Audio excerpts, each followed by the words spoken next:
L'enthousiasme du Fidelo, et ça c'est ce qui me ravit le plus, c'est de voir avec quelle énergie les bénévoles participent. Je parlais d'histoire d'une amitié, mais ce qui porte ce spectacle, c'est l'aventure d'un bénévolat.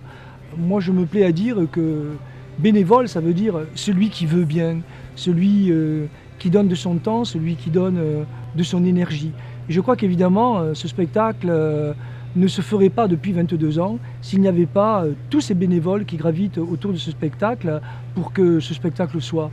Souvent je me plais à dire aussi que pour que la lumière soit dans les soirs de spectacle, il faut qu'il y ait énormément de gens qui travaillent dans l'ombre.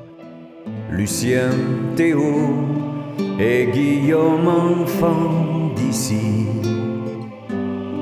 dans ce coin d'Occitanie, entre Gascogne et Quercy.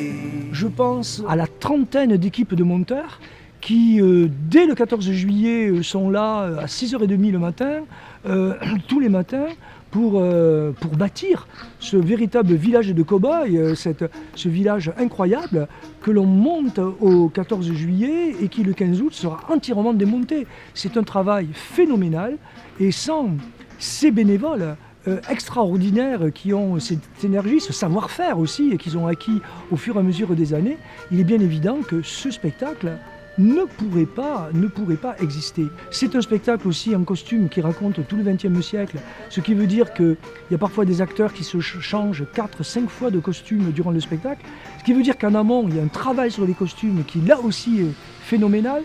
Ça veut dire qu'il y a des petites mains durant toute l'année qui s'activent, qui créent, qui cherchent, qui fouinent.